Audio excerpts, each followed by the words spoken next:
realmente a arte ela faz parte da qualidade de vida do ser humano, né? Isso para quem está fabricando e para o apreciador. Porque você veja, às vezes nós estamos estressados com um problema do dia a dia da vida, chega aqui, começa a trabalhar e aquilo, né, é uma terapia.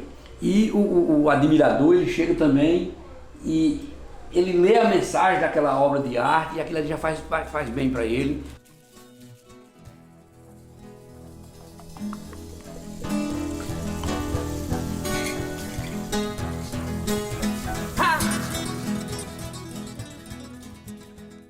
A avó dele fazia vasos, peças utilitárias, né?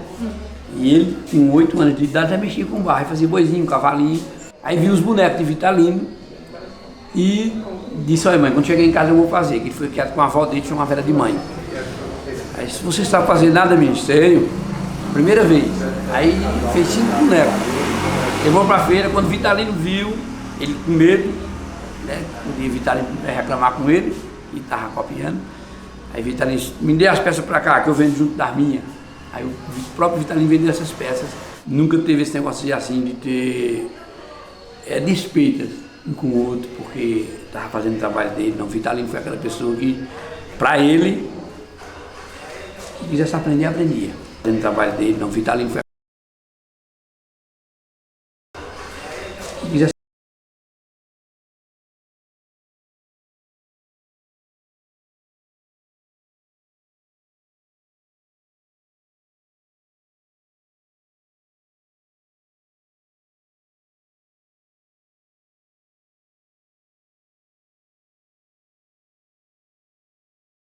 Às 5h30 da manhã ele estava aqui.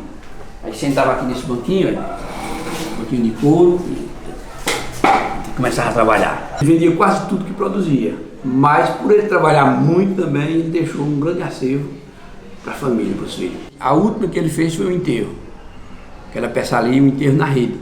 Foi a última peça que ele terminou, que está ali. Depois daquela peça ele começou nessa.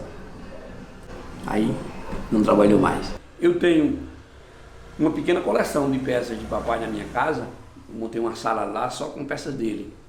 E assim, às vezes eu estou meio para baixo, meio estressado, eu vou para ali e começo a analisar aquelas peças, detalhes de cada peça, e aquilo é um refrigério para mim.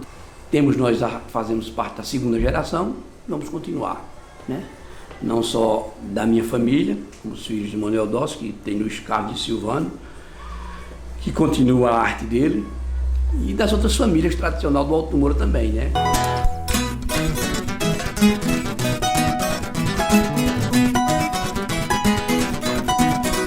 Eu fui educado, criado na arte, vendo papai trabalhar.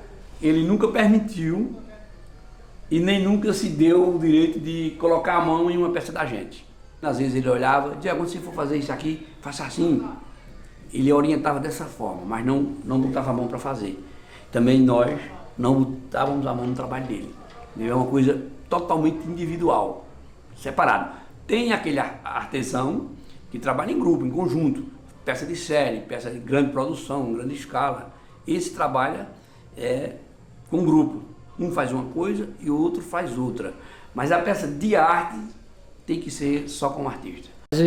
Vem na mente, cria aquilo ali, você vai fazer uma cobra, faço. Eu quero essa cobra. Quando eu me inspiro para fazer uma peça que ainda não existe, uma criação, eu vejo a peça pronta, já, até já colorida, já pintada eu vejo. Então, você veja que aqui quase não tem uma peça repetida, tá vendo? Então o dela é diferente uma da outra. A cena é a mesma, moça aqui, essa mesma cena dessa aqui, ó. Não é um casamento do doutor e da Ana Joana, só que aqui o doutor vai puxando o burrinho, levando para a igreja. Ali é ela que vai, e ele sem querer ir para a igreja, montado no burrinho, brecando o burrinho, mas ela vai puxando o burro. Quer dizer, são duas peças, né?